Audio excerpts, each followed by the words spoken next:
छठ के दिन एगो वीडियो वायरल भेल छल जे वीडियो फेक रहलैया जे सब कोई कहलक कि दलित समुदाय के ओइमे भी डोम समुदाय के महिला के ओए के समाज ओकरा सबके भेदभाव कलके छुआछूत कलके, लेकिन ओहन कोनो चीज नहीं छै। जे अपने सब देख रहल छी वीडियो छै लालबंदी 17 रानीगंज के। अपने के ई महिला अकेले बैठल देख रहल छी। ई महिला अपना मन से अकेले बैठल छै या छठी माई के अपन श्रद्धा सुमन के लागी छठ मैया के मूर्ति नजदीक बैठल होइत उ तो उनकरे आत्मा जाने, एमे हम कुछ न बोल सकै छी। मधेश न्यूज पहले शुरू में दावी केलक कि वीडियो धनकौल के छै, लेकिन ई गलत भे गेलै। उनका से हम बात कैले छलिए कि मिस्टेक भे गेलै, कहीं कहीं से हमरा सबके गलत खबर आ गेल, ओइके लागी क्षमा प्रार्थी छी। उ बात चर्चा भेल तो ओइमे पर चर्चा नहीं करू, ठीक छै। अब चलू वायरल वीडियो के तरफ ले जाइ छी। अपने के देखा रहल छै ई महिला केरा के थम लगेले छै, एकरे परिवार लगेले छै, दोसर कोई नहीं लगेले छै। वहाँ के युवा के कहनाम भेलै कि ओकरा पछाड़ी अपने सब वीडियो में देख रहल होबै छोट छन एगो तिरपाल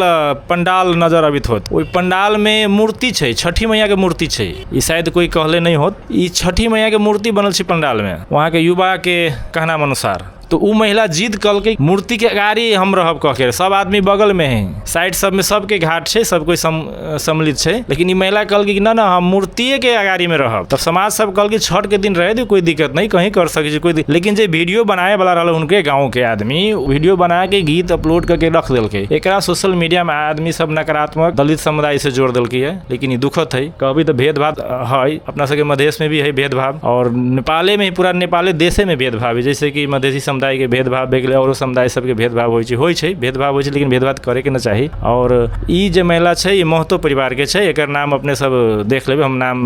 मेंशन कर दै छी। एगो और वीडियो छै वायरल, अपने के कहबै त ई शायद वायरल में दावी करै छै यमुना माई नगरपालिका रौथट के वीडियो छै। ई चलो एहि के बात हम चर्चा न करै छी। सही में कहू तो धनकौल गाउँपालिका वार्ड नंबर 7 छोटौल के मेन वीडियो फोटो ई छै। देखबी महिला बैठल छै, ई ओये के समाज तिरपाल टांग देलकै है, ओये के समाज रख देलकै, लेकिन एकरो आदमी सब गलत नजर से देखे लगलै है, एकरा गलत नजर से कह देलकै है। ई तो लेट से गेले रहलै, जैसे कि घाट भर गेल, घाट भरला के बाद केकरो जगह न रहल, महिला कहलकै ठीक है मैं बैठ के कहीं तो पूजा करके हम पूजा कर लै छी। तो ओये के समाज सब देखलक कि ठीक है एकरा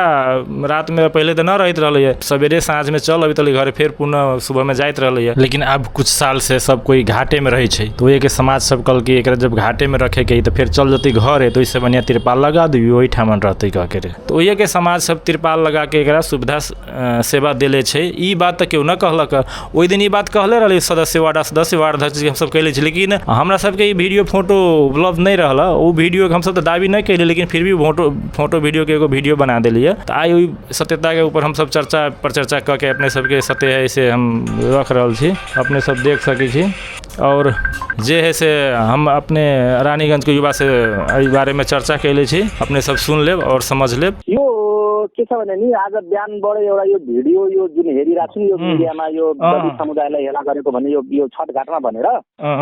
यो के हो भने नि यो अलिकति कुनै पनि भिडियो यो सामाजिक सञ्जालमा कुरा नबुझिकन एउटा अखबारमा यो धेरै फैलिन्छ, यो एउटा प्रमाण हो के यो चाहिँ गलत न्यूज फैलिरहेछ के। हो त्यो त हो समाजिक सञ्जाल। यो के हो भने नि यो रियलमा यो भिडियो भनेको म स्वयं रानीगंज यो लालबन्दी वार्ड नम्बर 17 सर्लाही जिल्लाको गाविस रानीगंज गाविस हो हैन। यहाँ भनेको तपाईको ईश्वरपुर नगरपालिका र लालबन्दी नगरपालिका वार्ड नम्बर 17 को 2-3टा गाउँको एकै ठाउँमा बसेर यो छठ घाट मनाउने यो फुल्योर खोला हो। र फुल्योर खोला भनेको त्यहाँनिर सबैले मिलेर मनाउँछ, यहाँ कुनै पनि जातको भेदभाव हुँदैन। र त्यो संयोगवश के हो भने नि त्यो व्यक्ति एक्लैले म आफै बनाउँछु म आफै एक्लै बस्छु भनेर स्वेच्छाले गरेको र त्यो कुनै दलित समुदाय पनि होइन। त्यो भनेको बेतन महत्व कोइरीको बुहारी हो। त्यो यो अहिलेको लालबन्दी 17 हो। लालबन्दी 17 गाउँ रानीगंज। त्यो तपाईको यो त्यो घाटमा गएर त्यो अब त्यो पूजा नगर्ने पूजा कसरी गरिरहेछ त? त्यो पूजा भनेको मन्दिरको तपाईको पूजा होइन, यस्तो छ उहाँले त्यो सिंगल आफै बनाएर आफै त्यो केरासेरा गाडेर सिंगलै आफैले मनाएको छठ घाट हो के। त्यो सामेल सबैजनासँग सामेल आफै हुन नखोजेको हो के। उहाँ त्यो पुजेरी हो के, खासमा पुजेरी भएर होइन उहाँको आफ्नो स्वेच्छा हुन सक्छ कि म अब आफै बनाएर गरौँला भन्ने हिसाबले पुजेरीको बुहारी हो। त्यो बसिरहेर जुन त्यो छठ घाटमा त्यहाँ बसेर बत्ती बाल्दै हुनुहुन्छ नि उहाँ भनेको त्यो छठ घाटमा बनाएको मन्दिरमा त्यो पुजेरी हुनुहुन्छ, पुजेरीको बुहारी हो। र त्यो बुहारी भनेको तपाईको यही महोत्तरी जिल्लाको गौशाला नगरपालिका सायद मलाई लाग्छ त्यो बिरता कति नम्बर वार्ड होला सायद बिरताको त्यो लालबाबु महतोको छोरी हो त्यो लालबाबु महतो भनेको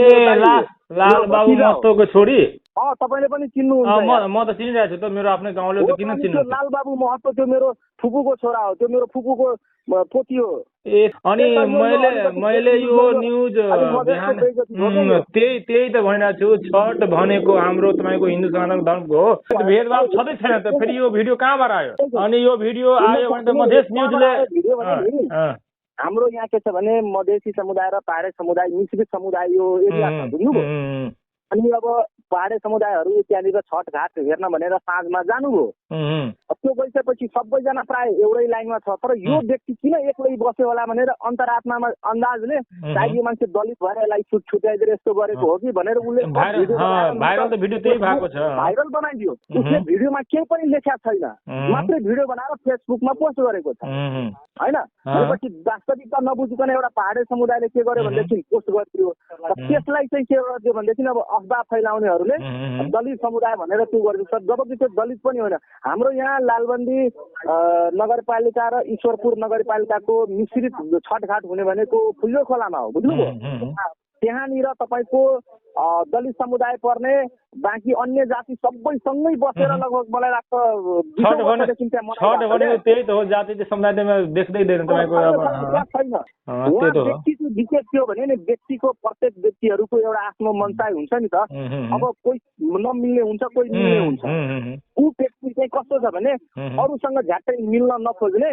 आफ्नो मनोमानी गर्ने खालको व्यक्ति हो व्यक्ति विशेषमा भर पर्छ नि त गर्न सक्नुहुन्छ सर जुनसुकै मिडियाले पनि यो कुरालाई यो त मेरो मैले भनिसकेँ त तपाईँ भोलि जानुहोस् न त्यो लालबाबु महतोको त्यो छोरीको फोटो हो कि होइन लालबाबु महतोलाई भन्नु त्यो तपाईँको छोरी हो कि होइन भनेको कुनै समुदाय र जातिको छँदै छैन यो जुन तपाईँले पछि मलाई यो मधेस न्युज भनेर यो डक्टर यो पहेँलो लगाएको जुन भिडियो केटाको